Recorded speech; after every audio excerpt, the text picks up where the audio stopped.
Hello everybody and welcome to another video, and today we are once again doing a Patreon requested video.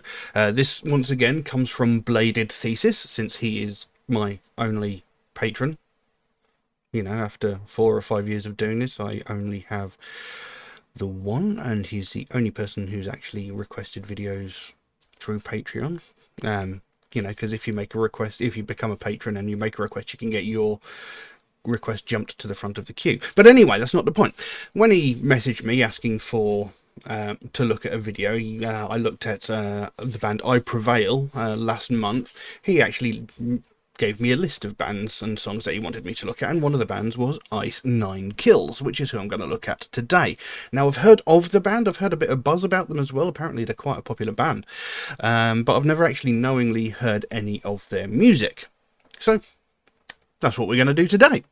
Now, as I don't actually know much about the band, as is my norm, I did a little bit of research, and for anybody else who might not know the band, we've got Ice 9 Kills, sometimes stylized in all capital letters and abbreviated to INC, and formerly known as just Ice 9, is an American heavy metal band from Boston, Massachusetts. Don't know why I said Boston like that.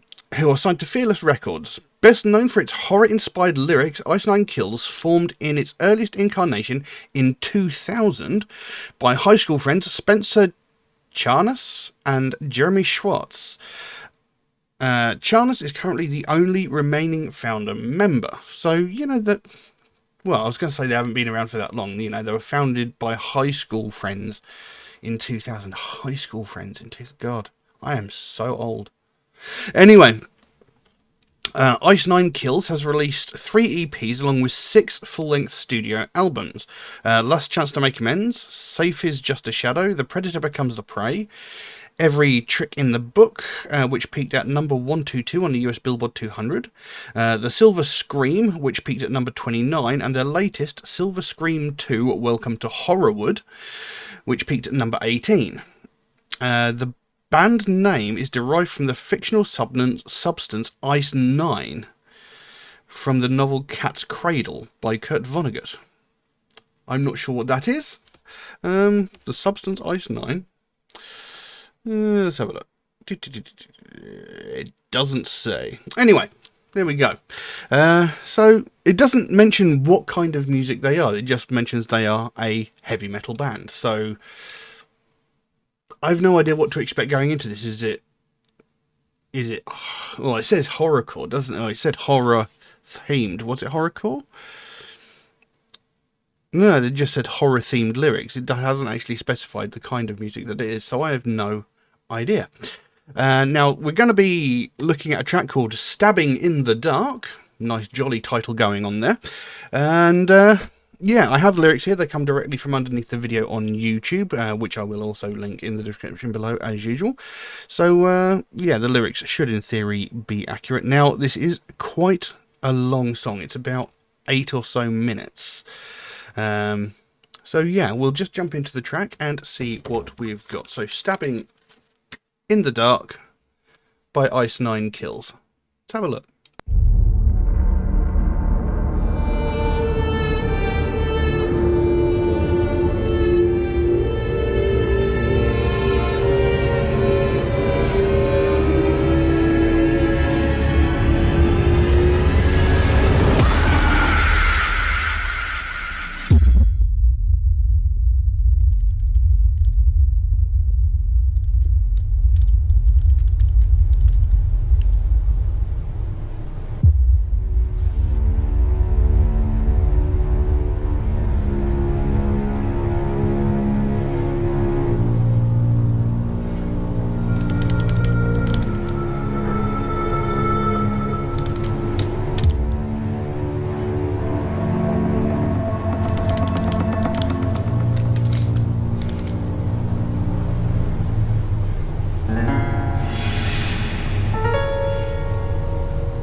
is 50% of this video just going to be a music video? Back, Spencer.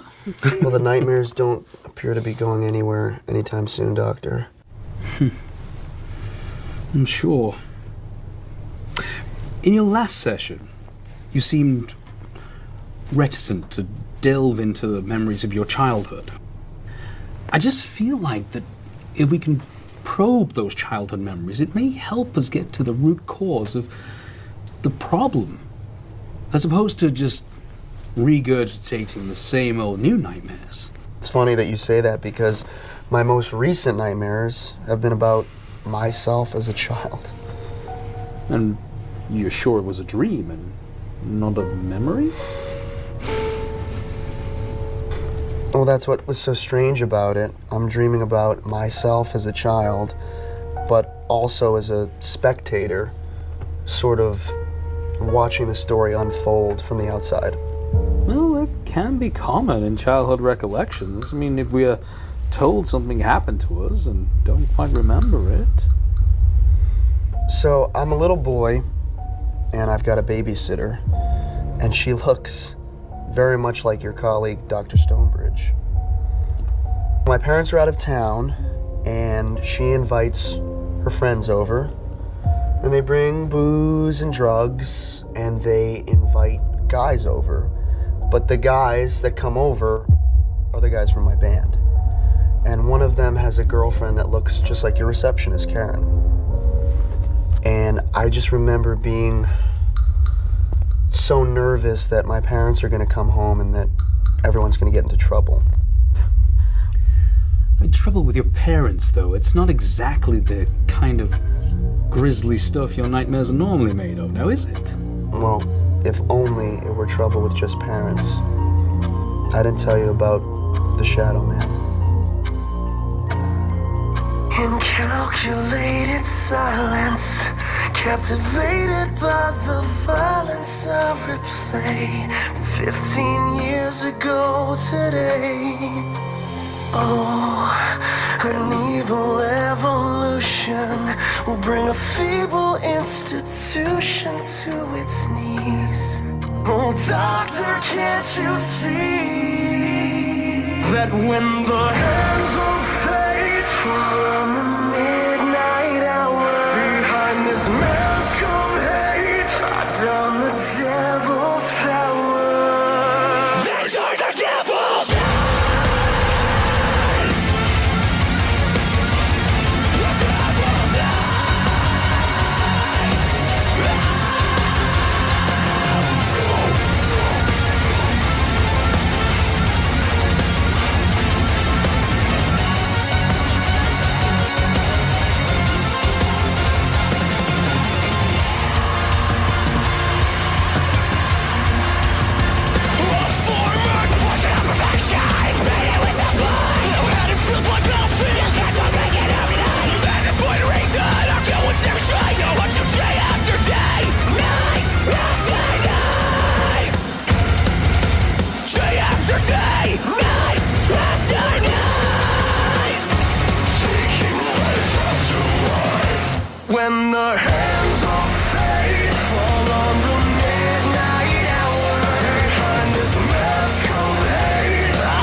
found. Multiple fatalities reported on Orange Grove Ave. Suspect has been identified as one Michael Myers. He is armed and extremely dangerous. Shoot to kill. I repeat, shoot to kill. Over. I am a shadow where there once was light, strangling all signs of life. And you were sunken down the street. The choice is yours. Like a fucking tree.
Well, there we go.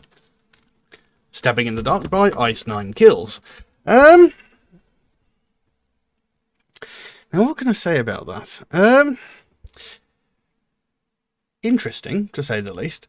Now, clearly, very talented musicians, very talented vocalist. However, this song felt so disjointed to me. There wasn't really much of a... There wasn't any flow between the parts, you know, like... He was doing the verses, he was singing, like, really fast with his harsh vocals, you know, impressively done, fast, harsh vocals. And then it suddenly comes to a screeching halt, slows right down, and goes into clean vocals for the chorus at a much slower pace. There's no flow to it, because, you know, it goes fast, comes to a screeching halt, goes slow, stops, goes really fast again, comes to a screeching halt, and then goes slow again. It's very... like I said, there's no flow to it. It's very disjointed, and it doesn't make for a pleasurable listening experience. I mean, I'm not taking anything away from the actual band themselves, you know, very talented musicians, yes, very talented vocalists, yes, obviously they're very, you know, they can write and perform, but this particular track, it just doesn't work for me, because, like, you're going from those really fast, high-pitched sort of growled / screamed vocals, and then going straight into the clean vocals. You know, there's no sort of... I don't know, it just doesn't gel very well for me personally. And I'm also curious, did they get permission to use the likeness and the name of Michael Myers from Halloween? And why didn't they have Laurie Strode in there?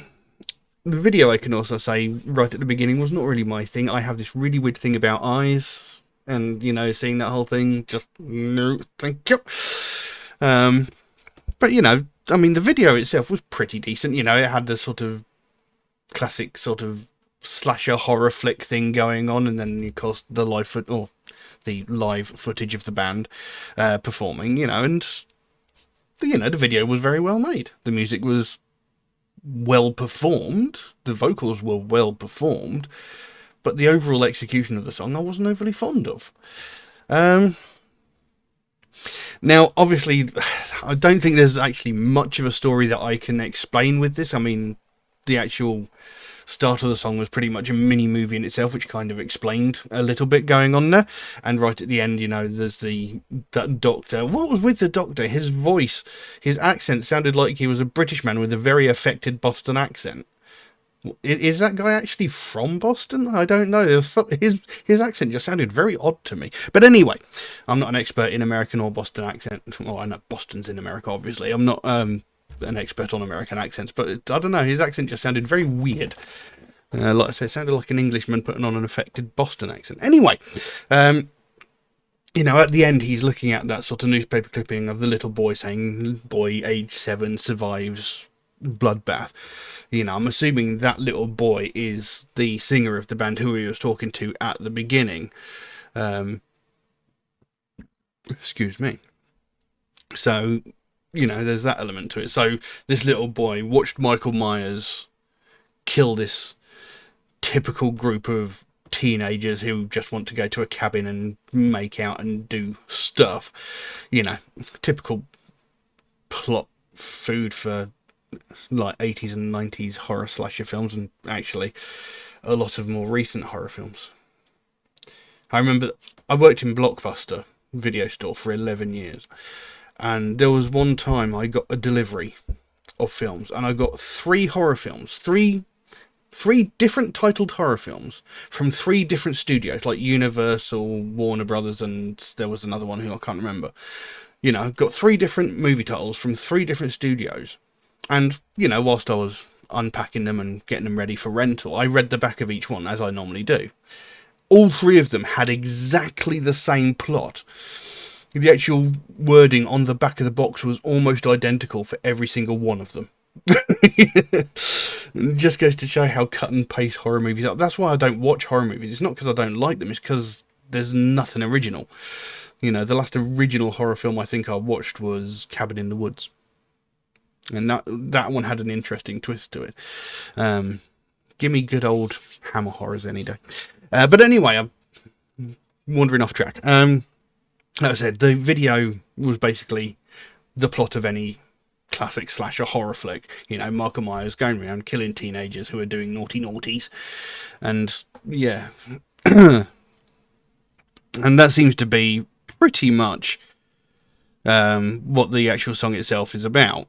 It goes, in calculated silence, captivated by the violence of the play, 15 years ago today, oh, an evil evolution will bring a feeble institution to its knees. Oh, doctor, can't you see? So that sounds like the singer talking to the doctor. He says, like, 15 years ago, something happened, you know, and I watched it. So this 7-year-old boy, I'm guessing being the singer, watched this brutal bloodbath happen.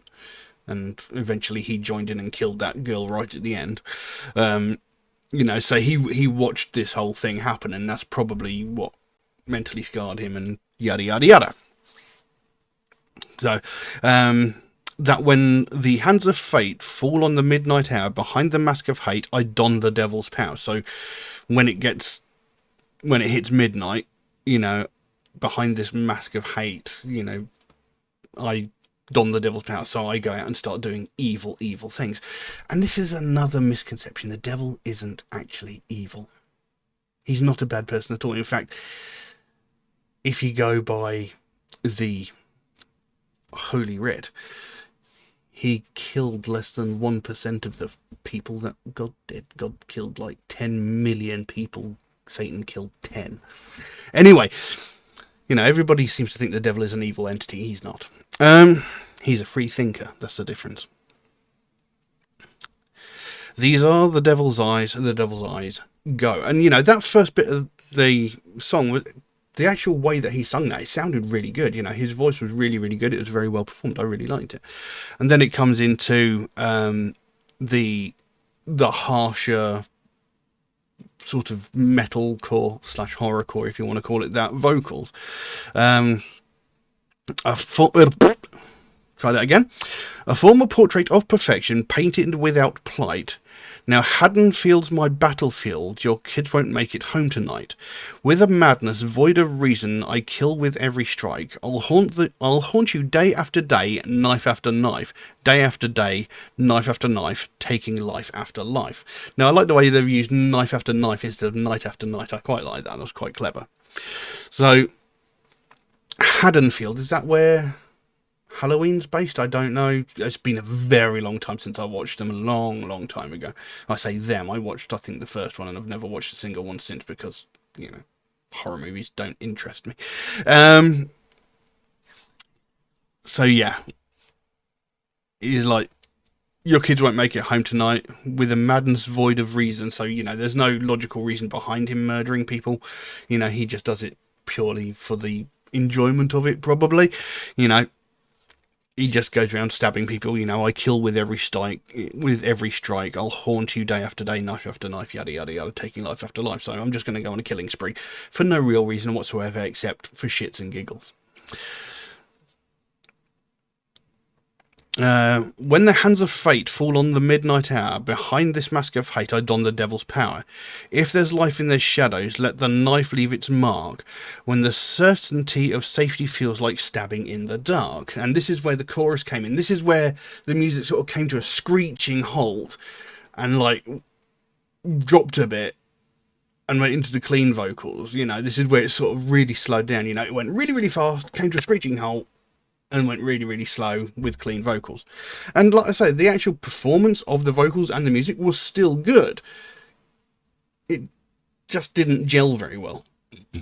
Excuse me. Been drinking that Pepsi too quickly. Anyway, so he's going, you know, when the hands of fate reach the midnight hour, you know, when it comes to night time, I'm going to start hunting people and murdering them. If there's life in the shadow, let the knife leave its mark. So, you know, if there's anything hiding in the shadows, I'm going to kill it. When the certainty of safety feels like stabbing in the dark. So the certainty of safety feels like stabbing in the dark. That's like, it's easy to miss. You know, you don't know if it's there or not. You know, if you're stabbing in the dark, you don't know what you're stabbing at. You might miss, you might hit. So there is no certainty of safety. It's either hit or miss. There's a chance you'll live, but there's a chance you'll die as well. There's no guarantee you'll survive. So it's like stabbing in the dark. It's 50-50 whether it happens or not. I'm guessing that's what that means. You'll learn a heartless human harvest, feed the festival of flesh, stalking at the top, scream of the crop, another play on words there, a silent cut above the rest. There's blood, where blood's thicker than water, I carved up quite a scene. With your worst fears carved on this white veneer, I'll change the face of Halloween. You can't kill the boogeyman.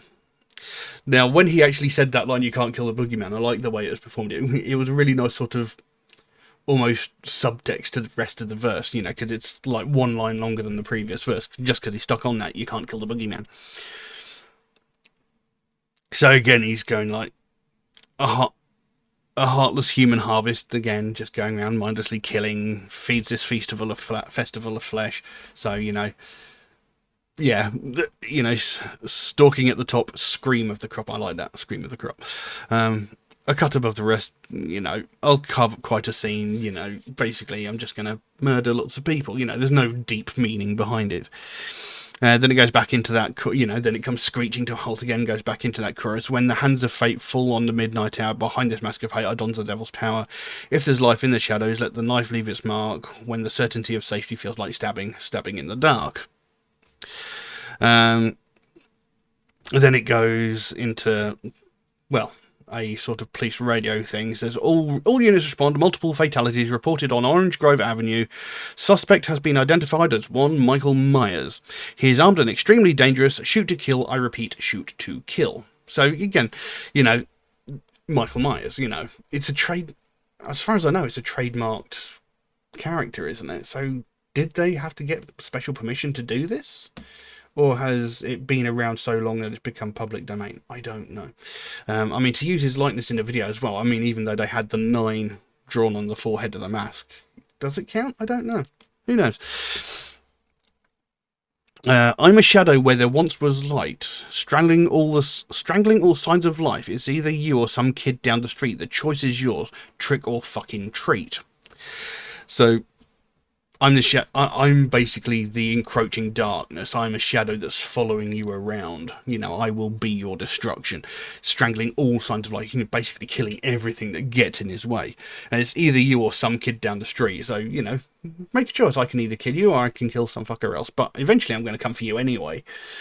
And then it goes, Michael, stop it, which was that girl at the end. I don't know whether she was supposed to be like the Laurie Strode of the video, although she does get killed at the end by the 7-year-old boy. And then it goes back into that chorus. When the hands of fate fall on the midnight hour, behind the mask of fate I don the devil's power.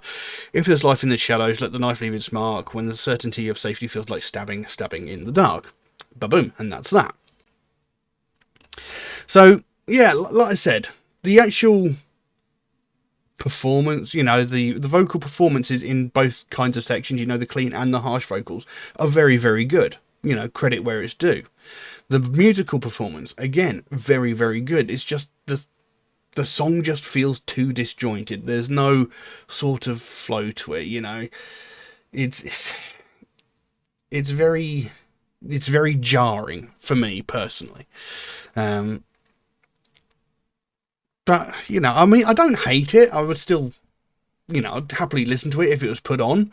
I don't know if I'd go out of my way to specifically listen to this track. You know, most of their other tracks might be quite different. You know, they might have a better flow to them. They might not be so jarring in the transitions between clean and harsh vocals. It might just be this one. It might have been done like that on purpose, you know, to give a sense of unease or, you know, or discomfort. I don't know. But yeah, I mean, the video quality was pretty decent, you know, obviously very well produced video.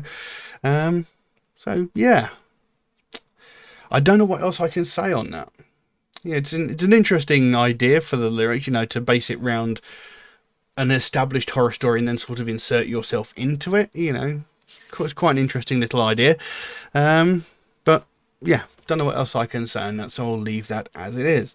Now, if you enjoyed this video, please consider giving it a like, maybe even subscribe if you haven't already, you know, because it really would help me out.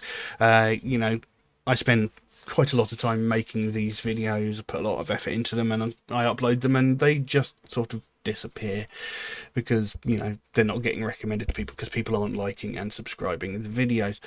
You know, it only takes like a fraction of a second. It doesn't cost you anything, and, you know, at the moment I think only about 9.5% of the people actually watching my videos are actually subscribed, you know, so it really would help me out. It would really help the channel out, and like I said, it doesn't cost you anything. It takes a fraction of a second. But yeah, that's about all I've got for you today. Thank you all very, very much for watching, and I'll see you again soon. Bye-bye. I am a shadow where there once was light.